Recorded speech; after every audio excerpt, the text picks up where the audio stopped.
Yo, what it is, you know what it is. It's your man, King Musa. Welcome to the Cheat Sheet, the podcast where we decode success for creators, professionals, and business owners. I'm your host, King Musa, and today we'll be stepping into a world of theater and dance with an inspiring leader who's helping students bring their creativity to life. We're excited to welcome Mr. Cleo House Jr., Director of the School of Theater and Dance at Stephen F. Austin State University, to the show today.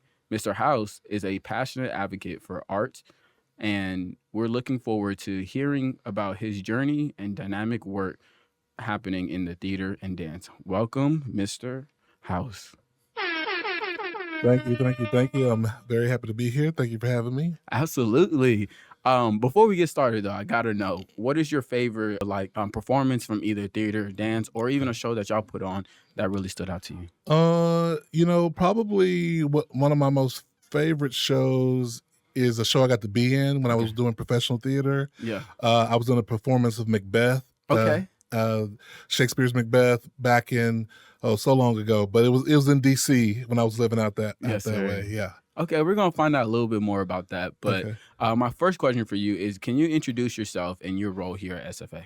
Sure. I'm the director of the School of Theater and Dance here at SFA. I've been here since 2017. Okay. I came here. I'm actually born and raised in East Texas. Right.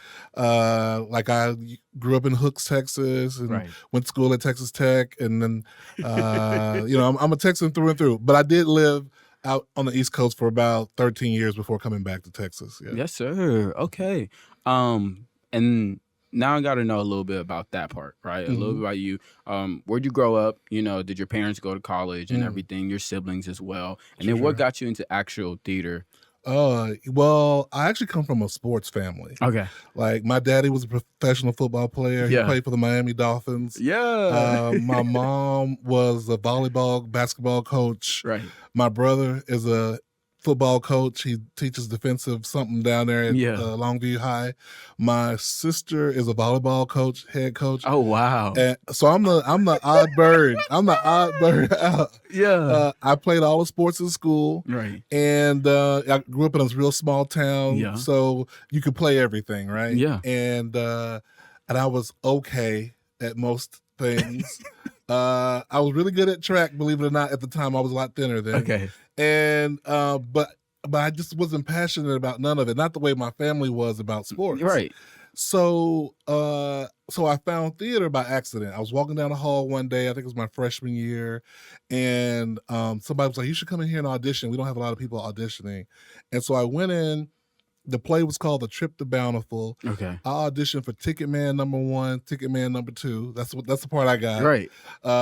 And man, I fell in love with theater. Yes. I did. I fell in love with theater playing the Ticket Man. Yeah. Okay. Now, where did you say you grew up? In Hooks, Texas. Okay. Yeah, like, I don't know. Back then it was like population 3,500, something like that. Class of 75. It was tiny. Right. We got a lot bigger schools now. And did you say your parents went to college and everything? Yeah, my dad, he graduated college. My mom, she actually graduated valedictorian of her high school, but she never finished college. She got pregnant with me and got married to my dad, and she never went back back to school. And so she was always pushing us to go to school. Like, she was always talking about how important college was. And so that kind of, it was just a no-brainer to me that I was going to go to college because it was just important. Most definitely. Yeah. Okay, yes, sir. Now, passions and interests outside of the arts, or even outside of your work here on campus. Oh, I'm a big cook. I love to cook. I'm a huge Janet Jackson fan. Yeah. For young people who don't know who Janet Jackson is, Michael Jackson's little sister. So I've probably been to like 10 Janet Jackson concerts. I do a little podcasting with some friends on the side, sometimes. And I love TV. Who don't love TV? I don't watch TV. You don't watch TV? Listen. If I make it, why am I watching? Listen. But see, I watch a lot of theater, and I make theater because I'm watching TV. It's different for us because I'm watching TV for relaxation, just like to I'll put on, like, I think last night I was watching Oh, The Circle. I mean, Okay. trash Right. TV. Right. But that's what, I'm cooking, not thinking, Yeah, something in the I'm background. yeah, in the background, but I also will watch, Broadway HD Mhm. online so I can, like, see what people who are, up there Right. on top level doing it. Yes, Yeah. sir. Okay, so now let's talk about the department. I mean, talk about the school of dance, theater and dance, Mhm, right? mhm. What is your vision for that, and what are some initiatives that's kind of been going on over there? Yeah, I think our vision is always, of course, to grow enrollment. I mean, Mhm. right now we have about 222 students in the school, which Yes. is our largest enrollment to date since we've become theater and dance. Right. Because for a while there, dance was over in kinesiology and Mhm. theater was always been here in fine arts. We joined together about 4 years ago. So since we joined, this is our biggest enrollment. So that's Right. one of the big goals. Other goal is to get musical theater here. We want to have a BFA in musical theater, which Okay. is really hot right now. We're trying to get a BFA in performance choreography for the dance major. Okay. So those are kind of some of the big initiatives right now. We're always looking for more money. Right. We're always looking for more Right. donors so we can do bigger, badder productions. So people come in and like, oh, that was a nice show. Look, y'all had all this and that. I'm like, yeah, but if we had a little bit more money, we could do even more. You know what I'm saying? Yeah. Hey, but y'all are responsible with the money y'all do have. We Y'all are. are making the most out of that little. We are. And And we like sometimes, that. when you're too good at doing the most with little, people Right. forget that you need more.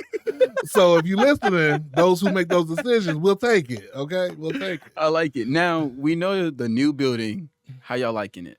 Oh, man. I'm so glad that I got to experience the before Yeah. and then the transition Mhm. and then the coming into it, because you can't really appreciate what you got now Right. unless you know where we were before. Right? And all the things we didn't have. And on some level what we had was fine. It was fine. But it was nothing like what we got Yeah. now. It was making do. Yeah, it was making do. Exactly. And now it's like, it's luxurious. Yeah. It's luxurious. Yeah. It's something that a lot of students coming from other schools don't have, Mhm. right? So, because you want to be the next level up for a school, Yes, for a sir. student coming in, right? You don't want a student coming in going, man, this look as good as my high school, Yeah. whatever. Yeah. And so I do feel like it's a level up, some really great spaces, a lot of good technology Yeah. that I'm excited that our students get to work on. Mhm. Yeah. Man, sometime I need a tour guide going in that building. Hey, But you just come on over to the office. I got student workers, they'll give you a whole tour. okay, Yeah. I know now. Okay. So let's move. We're talking about schools. What was your career journey to getting here at SFA and in your position? Okay. Well, man, I'm gonna try to give you an abbreviated Hey, take your time. version. So as I told you, I first got into theater in high school, Mhm. but I didn't know necessarily that it was a career thing, right? I just knew I liked it. Yeah. But then one day I was at, UIL one act play. Yep. A judge named Dr. David Crawford, who teaches at Tyler Junior College. Okay. We're friends now. But at that time I was probably 13, 14. Yeah. And he looked at me as he was giving us feedback, and he said, you got something. You need to keep doing this. Man, That's I'm trying not to impactful. cuss. Man, that was all it took. That was all it took. I just needed somebody to say yes. Yeah. That you're doing something right, because I was already enjoying myself, but I didn't have any examples of that path in art. Right. Right. All my examples were in sports. Yeah. So that was it. I knew I wanted to do theater. I went to school, undergrad, got a BS in theater, got my MFA in theater. I mean, actually, What school did you go to? I went to Texas A&M Commerce for undergrad. Okay. And I was going to pause there because I think I want to talk a little bit about the journey there, because my first year of school, I dropped out for my first year of school. All right. Okay. Because when I went there, I just wanted to do theater. Go to math class? Who? What? Go to whatever? I'm saying, You sound like me in 2019. right? I just first met freedom, right? And I can stay up all night watching Aladdin with my friends. And, I wasn't doing nothing even crazy. I was just like staying up too late, going to the cafe at noon, and then missing classes. Socializing. Yeah, socializing.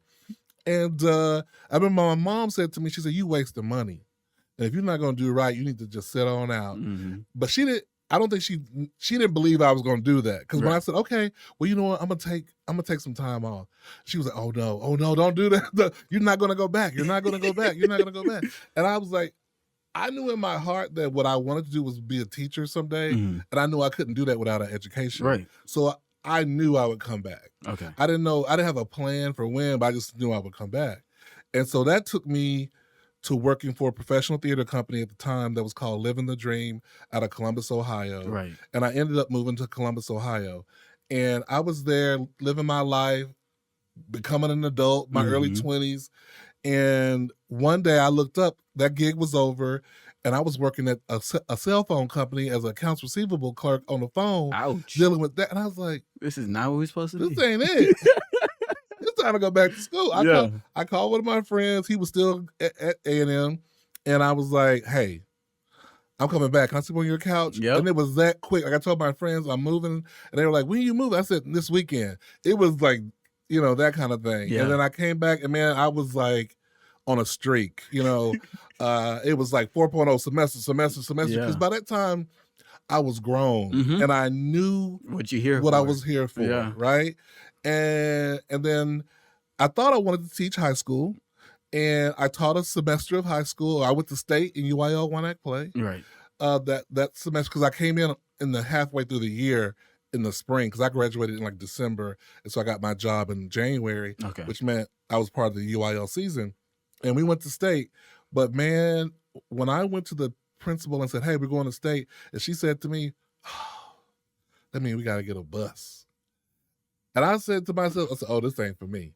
I got bad kids, bad parents, and a bad principal, and the pay was so. I was like, nah, I need to teach college. This is not it. And that sent me to grad school. Fair, yeah. That sent me to grad school, because I had never really thought that hard about teaching college. Yeah. But that sent me to college, because I was like, they're gonna run me out of theater if I keep doing this. And so I went to college and got my MFA at Texas Tech. And then when I graduated there, my first job was in Pennsylvania at one of the Penn State schools. Okay. And so that's where I was for 13 years there at Penn State. Sure. And and that's where I did a lot of professional theater. I got a chance to I performed for August Wilson in his play The Piano Lesson. Like, I met some really big wigs in the theater game, and I think I met Felicia Rashad and all this kind of stuff. But all that the whole time was me getting tools to be a better teacher. Yes. And then I lucked up, I would say, into administration, because the school I was at didn't have a theater major. And so I brought a theater major there. And through that process, I realized I like bigger picture thinking. I like being able to affect more than just my students in this room. Right. And so I became an administrator, and I was there. And when I left Penn State, I came back to Texas, and I was at Texas Southern for a while, and I was at Clark Atlanta. Right. And then I came here. And the reason why I came to SFA, well, I went to theater camp at SFA when I was in high school. That was the first time I met other nerds like me. I was like, oh, okay. There's other people who like this. But I think that my main reason for coming to SFA was I kind of, I loved working at the HBCUs. Right. It's a different experience. I mean, just to be frank, when stuff going down, it ain't got nothing to do with your race. It's just people disagreeing. But when I looked around, though, there was a lot of me already there. Yeah. And I was like, I want to go to a place where I went to school, where I didn't have a me. Yeah. That would have been helpful. Absolutely. And so when the opportunity came to come to SFA, I was like, okay, Lord, you're talking to me, and it all worked out. Yes, sir. Yeah. Okay, that sounds like a good journey. I like it. I feel like you definitely learned, because when I see everybody take the standard path, you kind of miss out on some angles and perspectives you never got to see. But with that being said, were there any challenges that you face or you face now in being the director of the School of Theater and Dance? Well, in my position, I'm kind of the middleman between deans and up and above, and then the faculty and students below. Right. And so we kind of get hit with all the, in the middle, right? Yeah. People complaining about administration complaining about other people. And we're kind of in the middle going, okay, going back and forth, trying to keep everybody happy. So day to day is a challenge, but day to day, it's different. Mhm. Everything's different. It's never the same, which is what I really like about the job. Right. Is that you don't get bored. You're not going to get bored. But I also like that I get to help different people. I think probably the biggest challenge is always personnel, like people, attitudes, conflict, personal interactions, misunderstandings. Or you really do understand that somebody just being the, you got actors in there, so you got artists, sensitive people. You got sensitive people, right? Sensitive people, and sometimes like, why are y'all so sensitive? I remember. Okay, that's what it is. So yeah, but that's also the beauty of it. I learned a lot about. I think what it all teaches me is about perspective, right? Because you got to always try to come at it from multiple different perspectives. Right. There's rarely is there a clear cut answer to a problem, right, or who's causing the problem. Yes, sir. Now, understanding what's going on in theater and dance and everything, y'all have countless of shows. Well, not really countless. You can count. Right, over 20 a year. Yeah. Yeah. But what are some exciting things to kind of announce? Some things people should be looking out to go see, initiatives or even meetings that y'all are having that faculty could be excited about. Well, one of the big things is, first of all, if you really, really, really want to know, you can go to our website, which is the SFA website, sfasu.edu /theater-dance. Okay. And if you want to call the box office, let me see how good I got this one. The number is 936-468-6407. Yeah. You can call that number to get information on what's going on, because we do have a lot. We do have a season brochure. If you want to get that, call that number. I can get you a season brochure. But one of the first things we got coming up, we have a lot of student-directed shows that are in our upstage theater. I think that's coming up mid-September, like maybe in 2 weeks. Right. Next month, we have a play called The Drunken City. Yeah. That's coming up in like October 3rd, I believe is opening. And then November 14th, we have The Three Musketeers opening. I'm directing that one. Okay. I promise it'll be good. We haven't started rehearsal yet, but I'm sure it's gonna be good. I'm sure it's gonna be good. I trust y'all. And of course we have Dance Works. They also open November 14th, which is interesting, right? Because we're gonna have Dance Works going on the third floor, and Three Musketeers going on the second floor. And we figured that'll be good because it'll be like this kind of, I don't know, hybrid or synchronicity thing where someone may come to see the dance thing and they go, well, what's going on down here? Oh, there's Three Musketeers. Okay, I'll come back tomorrow and check that out, or vice versa, right? So we're going to try that out. We haven't done that before, so that's one thing I like about the job. We're always trying new things to see what works, what sticks. So yeah. Yes, sir. Now, going into preparing for everything. First of all, I got to know, what is your leadership style when it comes to working on all these different personnels and they're one college, so I'm just gonna say they're one college. Sure. But the leadership style, and then when you give advice to students who are in theater and dance, what is the advice that you kind of give to them? Because it's not the same enrollment as everybody else. Sure, you don't just sign up. You got to audition and actually fit the part. Exactly. I think my leadership style, I'm sure you ask somebody else, they may say something different. Right. But in my mind, what I hope to be, I try to be someone that leads with kindness. Yeah. is one thing, and try to lead with an openness and a welcoming. But I try to listen. I try to find out exactly what do you want of me. Right. Because sometimes people come in and they're not looking for you to solve the problem. Because I can go into problem solving mode. You come in, you got a complaint. Okay, well, how are we gonna fix this? But in my experience, I've learned to start asking that question. Yeah. Is this just, are you just want to vent to somebody? Yeah. Or do you, listening or ear. you, or do you want a solution? Right? And to try to learn the difference between that. But I also think that I've learned in my time to also be firm when I need to be. Right. And that what you can't do, and I don't know if you even asked for this, but this is what's coming out. Go ahead. Because what you can't do is lead from a place of worrying about if people are going to like you or not. Right. Because I remember when I first got this job, my aunt said to me, just remember, if everybody like you, you're not doing your job right. And I was like, okay. I knew exactly what she meant. Right. Because if you're running around catering to everybody, that's what you're worried about. You're not worried about doing what's right in the moment for the position. Because sometimes what you feel is right, some other people don't feel is right. Right. But they're not the ones who's paying the cost to be the boss. So Right. it's your duty to do your job and to follow through. So I don't know. I mean, those are some of the things I try to be as a leader, and really let those who are the experts in their field Right.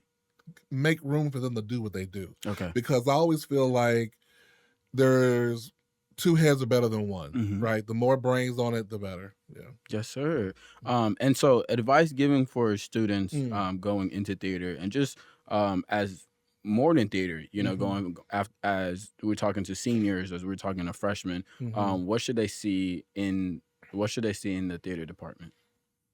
I always feel like when I'm giving advice to a student, I'm talking to myself. Right. It's advice I wish someone would have told me when I was their age.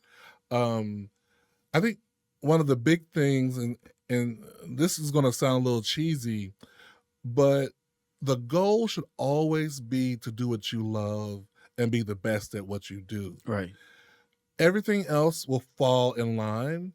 If you're doing it because you're wondering how much money you're gonna get out of it, especially, I mean, you gotta know, like, can I pay my bills? Sure, but I'm talking about if you're saying I'm gonna be a writer, so it will lead to wealth, or I'm gonna be a podcaster, so I can become the next Joe Rogan. Right. And that can't be your reason, because it's too hard. There's too many no's coming your way. Yep. There's too many, you do what? coming your way. Yeah. Who are you? Like, why are you doing this? How much money you make? Yeah. There's too many of that coming your way. It has to come from a place that's intrinsic. I love to do this. I would not be happy doing anything else. Because I tell people, and this doesn't sometimes sound good, but if there's anything else you love to do, do that. Do that. Because theater, dance, the performing arts, the creative arts is hard work. And what gets you through is but this is it. I mean, I could do other stuff, but I wouldn't love it. Right. Like, I could do a lot of different things, but I wouldn't love it. There's been some really hard days on the job, and where you go, why am I putting myself through this? Yes. And then you go, and I start thinking, okay, what can I do that? Can I do? Nope. And I'm back to where I am. Right. I'm going, because there's no job that's not going to have hardness and difficulties. So why not go through that with what you love? Because I really believe if you become the best at the thing that you love, or one of the best, striving to be one of the best, success cannot help but find you. Right? The work cannot help but find you. And as we say, as we say in the business, work begets work. The more you work, you're meeting people. People know you. They know you by, me and my friends will say to each other all the time, I know you by your works. Right. When like, how you know I do such and such? Because I know you by your work. I know you. And when people know you, they're going to say, oh yeah, I worked with Musa before. He was fantastic. You should hire him. Right. You should bring him in on this project, because that's how it works. And you will have that kind of energy if you really love what you do and you respect the craft and yada yada yada. So those are some of the many things I would say, to a student thinking about this. I mean, I would definitely agree with it, because in the creative sense, it's no longer just your skills. Now it's your personality. It's you that you're selling on. It's when they see you, they see the love for it. If you're just doing it in the motion, we can easily. You're good. Yeah, totally. I mean, you hit the nail on the head because there's a ton of people who know how to do it, right? Many people can push the button. Anybody can speak and say, "Good morning, how are you?" Or "Welcome to Channel 9 News," whatever.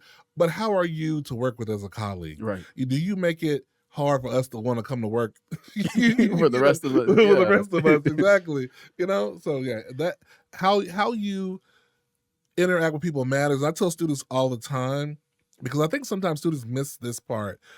They forget that you're in training now to be the person you want to be. Yeah. And that, and listen, I missed that too, because nobody was telling me. Right. I mean, when I was an undergrad, I was a jerk sometimes, right? Because I don't know. That's just where I was. In your zone. That's where I was. I was in my jerk era. But I needed someone to pull me aside and say, listen, this is not serving you. Right. Because I can tell you, there's probably people who I interacted back then who probably still see me as that guy. Yeah. Right. And maybe I met them at a conference, and I can feel they haven't let that version of Cleo go. Yeah. And it's okay. It's okay. Because I have, my works have changed. Right. And there's others who can vouch for me in other kind of ways. So I'd be trying to tell my students that, because you are building your community now. Right? It's not necessarily waiting till you get out into the world. Like, I know Issa Rae, who created, what's the name of that show she created? You don't watch TV. Insecure. She created Insecure that was on HBO. She was a producer and act star of that show. She was saying in an interview that young creatives should stop waiting, trying to like reach up for collaborations and reach across, because that's where it is. That's where the work is. That's where the hunger is. Instead of trying to always be like, oh, can you let me in? Can you let me in? Create your own pathways. Right. Yes, sir. Thank you, Mr. House, for joining us and sharing your insight today. It's been inspiring to hear about your work in theater and dance and a bright future for your students at SFA. Remember, listeners, success is about creativity and passion and dedication. Subscribe to the Cheat Sheet and follow us on social media to stay connected. This is King Musa signing off, encouraging you to express yourself and keep chasing after your artistic dream. Thank you.